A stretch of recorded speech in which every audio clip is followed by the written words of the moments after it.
بسم اللہ الرحمن الرحیم۔ السلام علیکم دوستو، دنیا بھر کی خبروں میں آج آپ سنیں گے، لیکن اس سے پہلے اگر ہو سکے تو لائک اور سبسکرائب کا بٹن ضرور دبا لیں، شکریہ۔ امریکہ میں طوفان سے اموات میں اضافہ۔ جدید ہتھیاروں کی تیاری میں روس سب سے آگے، روسی صدر کا دعویٰ۔ امریکہ کی تاریخ کی سب سے بڑی اسلامک آرٹ کی نمائش۔ اسرائیلی آرمی کو ایران پر حملے کی تیاری کا حکم۔ سوویت یونین کے زوال کے بعد ٹیکسی بھی چلانا پڑی، روسی صدر کا انکشاف۔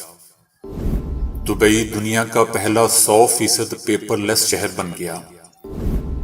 جب میرا چہرہ خراب ہوا تو سب نے مجھ سے منہ موڑ لیا۔ تو آئیے چلتے ہیں اب خبروں کی تفصیل کی جانب۔ امریکی ریاست کینٹکی میں آنے والے طوفان کے باعث اموات کی تعداد 100 تک پہنچ چکی ہے۔ امریکہ میں آنے والے بگولوں کے طوفان نے امریکہ کے مختلف حصوں کو اپنی لپیٹ میں لے لیا۔ امریکہ کی 3 بڑی ریاستوں میں تباہی مچا دی ہے، متعدد گھر، دفاتر اور فیکٹریاں زمین بوس ہو گئی ہیں۔ اس حوالے سے امریکہ کے صدر جو بائیڈن نے جاری کردہ بیان میں کہا ہے کہ یہ طوفان ملکی تاریخ کا ایک ایسا طوفان ہے جس میں اتنی زیادہ ہلاکتیں ہوئی ہیں۔ جو بائیڈن کا کہنا تھا کہ اس بارے میں اب تک نہیں جانتے کہ طوفان سے اور کتنی اموات ہوئی ہیں۔ یہ بھی کہنا مشکل ہے کہ اس سے کتنا زیادہ نقصان ہوا ہے۔ ان کا یہ بھی کہنا تھا کہ یہ موسمیاتی تبدیلی کے باعث آنے والا طوفان ہے، لیکن اس کا صحیح جواب ماحولیاتی ادارے ہی دے سکتے ہیں۔ امریکی صدر جو بائیڈن نے کہا کہ حکومت اس حالیہ تباہی سے نمٹنے کی پوری کوشش کر رہی ہے اور طوفان سے متاثر لوگوں تک امدادی کارروائی جاری ہے، جبکہ ضرورت مندوں کے لیے ہنگامی فنڈز بھی جاری کیے گئے ہیں۔ امریکی فوجیوں سمیت ٹیمیں متاثرہ لوگوں تک پہنچنے کی سخت محنت کر رہی ہیں جنہیں مدد کی ضرورت ہے، لیکن حکام کو درپیش حالات میں بہت سی مشکلات کا سامنا کرنا پڑ رہا ہے۔ 10,000 سے زائد گھر بجلی اور پانی سے محروم ہو چکے ہیں۔ یہ طوفان ریاست کا سب سے شدید اور تباہ کن تھا، جو کہ اس سے پہلے آج تک نہیں دیکھا گیا۔ تاہم یہ کہا جا رہا ہے کہ طوفان اب کمزور ہو چکا ہے، لیکن اب بھی امریکہ کے دیگر حصوں میں پھیل رہا ہے۔ روسی صدر پیوٹن کا کہنا ہے کہ جدید ترین ہتھیاروں کی تیاری میں ہم یقیناً سب سے آگے ہیں۔ پیوٹن کا کہنا تھا کہ اگر وار ہیڈز اور ان کے کیریئر کی تعداد کی بات کی جائے تو روس اور امریکہ برابر پر ہیں، لیکن جدید ترین ہتھیاروں کی تیاری میں یقیناً ہم سب سے آگے ہیں۔ روسی صدر کا کہنا تھا کہ مستقبل میں دیگر عالمی طاقتوں کے پاس بھی ہائپر سونک کی ٹیکنالوجی ہوگی، لیکن جب تک ان کا بہت امکان ہے کہ ہمارے پاس اس کا بھی مقابلہ کرنے کے وسائل پہنچ چکے ہوں گے۔ یاد رہے دوستو کہ روس نے جدید ہائپر سونک کامیاب تجربے کا دعویٰ کیا ہے جس کا نام سرکون رکھا گیا ہے۔ یہ جنگی جہازوں اور آبدوزوں میں نصب کیا جائے گا، جس سے بحری حدود کی حفاظت مزید مضبوط اور مستحکم ہو جائے گی۔ یاد رہے کہ ہائپر سونک میزائل فضا میں آواز کی رفتار سے 5 گنا زائد اور 62 کلومیٹر فی گھنٹے کی رفتار سے سفر کرنے کی صلاحیت رکھتا ہے۔ روس کے ساتھ ساتھ امریکہ، فرانس اور چائنا بھی اس ٹیکنالوجی کے حصول میں تجربات کر رہے ہیں، جس کی وجہ سے دنیا کے مختلف ممالک میں ہائپر سونک کی تیاری کے لیے دوڑ کا آغاز ہو چکا ہے۔ صدر پیوٹن کا کہنا تھا کہ جب تک دنیا اس ٹیکنالوجی تک پہنچے گی ہم اس کا توڑ کر چکے ہوں گے۔ روس کے فوجی اخراجات دوستو امریکہ کے مقابلے میں بہت ہی کم ہے۔ ورلڈ بینک کے اعداد و شمار کے مطابق روس نے 2020 میں فوجی اخراجات کی مد میں $62 ارب خرچ کیے، جبکہ امریکہ نے $778 ارب خرچ کیے تھے۔ ہیوسٹن میں اسلامک آرٹ سوسائٹی کے زیر اہتمام امریکہ کی تاریخ کی سب سے بڑی اسلامک آرٹ کی نمائش کا انعقاد کیا گیا۔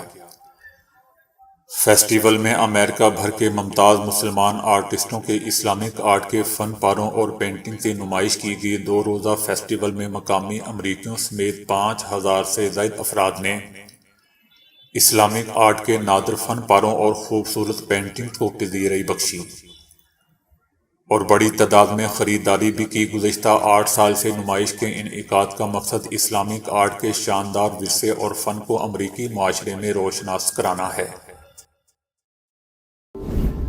اسرائیل کا کہنا ہے کہ دنیا کی ایران کے ساتھ جوہری معاملات پر بات چیت کا کوئی مثبت نتیجہ نہیں نکلا ہے، اس لیے ایران پر فوجی دباؤ بڑھانے کی ضرورت ہے۔ اس سلسلے میں پیش قدمی کرتے ہوئے ہم نے اسرائیلی آرمی کو ایران پر حملے کی تیاری کرنے کا حکم دے دیا ہے۔ اگرچہ پاکستان نے اسرائیل کو دوستوں کبھی تسلیم نہیں کیا، لیکن پاکستان کے ایران سے بھی سفارتی تعلقات نہیں ہیں۔ سعودی عرب جو پہلے ہی ایران کے ساتھ کشیدہ اور اسرائیل کے ساتھ اچھے سفارتی تعلقات رکھتا ہے، اور امکان ہے کہ کسی بھی قسم کی جنگی حالات میں سعودی عرب ایران کے مقابلے میں اسرائیل کا ہی ساتھ دے گا۔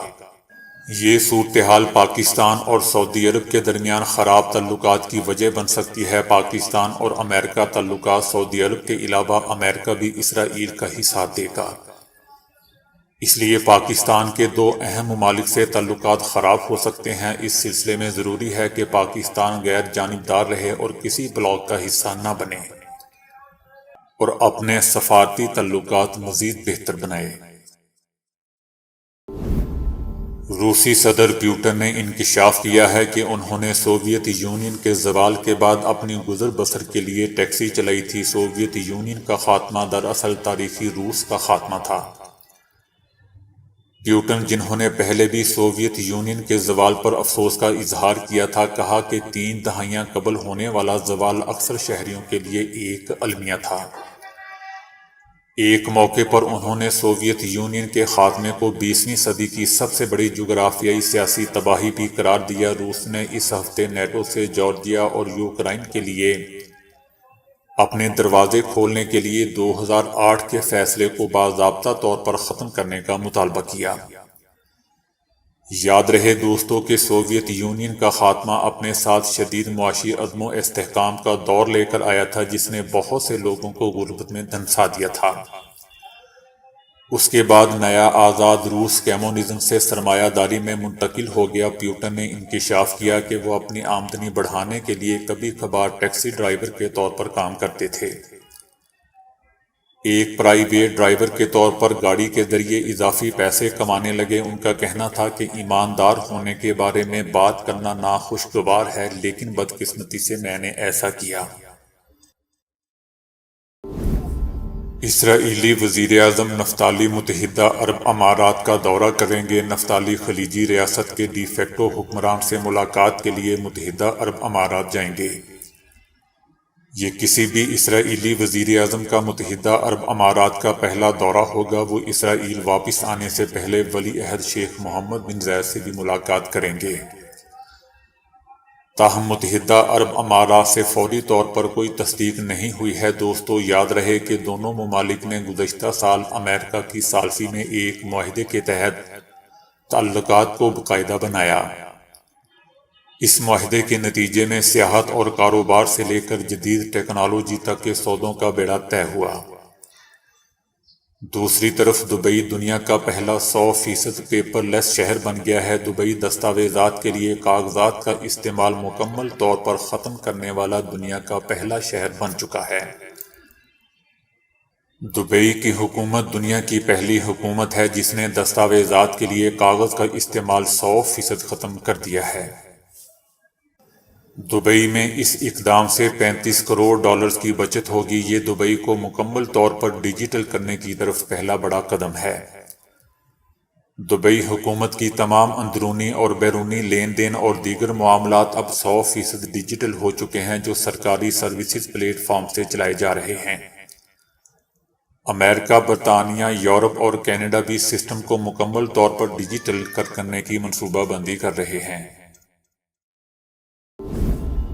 بدقسمتی سے ایشیائی ممالک میں کئی خواتین مردوں کے ہاتھوں تشدد اور بربریت کا نشانہ بنتی آئی ہیں۔ تشدد میں تیزاب گردی بھی آتی ہے، جس کا شکار کئی خواتین ہوتی آئی ہیں۔ ایک بھارتی خاتون کہتی ہیں کہ میں میک اپ آرٹسٹ بننا چاہتی تھی، لیکن 17 سال کی عمر میں میری شادی ہونے کے بعد اپنا خواب چھوڑنا پڑا۔ انہوں نے بتایا کہ میرا شوہر مجھ پر ظلم کرتا تھا، میں دل شکستہ ہو گئی تھی، پھر بھی مجھے امید تھی کہ ہماری اولاد کے دنیا میں آنے کے بعد وہ بدل جائے گا۔ لیکن جب میں نے بیٹی کو جنم دیا تو وہ ہاسپٹل میں بھی نہیں آیا، کیونکہ بیٹی ہونے پر اس نے مجھے بہت برا بھلا کہا۔ میں اپنی ماں کے پاس گئی تو وہ صرف یہی کہتی رہی کہ لڑکی ہو، برداشت کرو۔ میری دوسری بیٹی ہونے کے بعد بھی وہ کئی دنوں تک گھر واپس نہیں آیا، لہٰذا میں نے گھر سے کپڑے سی کر گزر بسر کی، اور کچھ سال بعد مجھے پتہ چلا کہ وہ کسی اور سے شادی کر چکا ہے۔ یہ دیکھ کر مجھے بہت دکھ ہوا۔ تاہم میں نے جب اس سے طلاق مانگی تو اس کی انا کو ٹھیس پہنچی، یہاں تک کہ اس نے مجھ پر دھوکہ دہی کا الزام بھی لگایا۔ خاتون نے بتایا کہ اس نے میرے چہرے پر اچانک ایک دن تیزاب پھینک دیا۔ ایسا لگا جیسے میرے پورے جسم میں آگ لگ گئی ہو، لیکن میں اس کے الفاظ کبھی نہیں بھولوں گی کہ اب کر لے جو کرنا ہے۔ میری ایک آنکھ اور ایک کان ضائع ہو چکا تھا۔ میں نے پولیس کو اپنا بیان سنایا اور تب جا کر وہ گرفتار ہوا۔ خاتون نے بتایا کہ جب میں 6 ماہ بعد گھر واپس آئی تو میری دونوں بیٹیاں مجھے دیکھ کر ڈر گئیں۔ میری اپنی شکل نے مجھے خوفزدہ کر دیا تھا۔ ایک بار میں نے اپنے آپ کو مارنے کی کوشش بھی کی، لیکن میں ایسا نہیں کر سکی، یہاں تک کہ میرا اپنا خاندان بھی میرا ساتھ چھوڑ گیا۔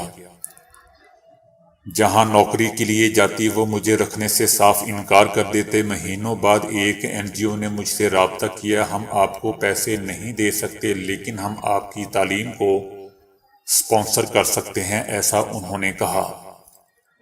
تب میں نے میک اپ آرٹسٹ بننے کا فیصلہ کیا۔ میں نے اکیڈمی میں داخلہ لیا اور خوب محنت کی۔ 3 ماہ بعد میری گریجویشن مکمل ہو گئی۔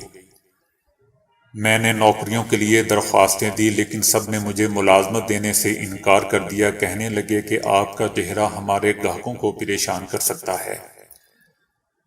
باہمت خاتون نے بتایا کہ میں نے اپنا سیلون بنا لیا۔ آہستہ آہستہ میرا کاروبار چلنے لگا، میرے ساتھ لوگوں کا رویہ بدلنے لگا۔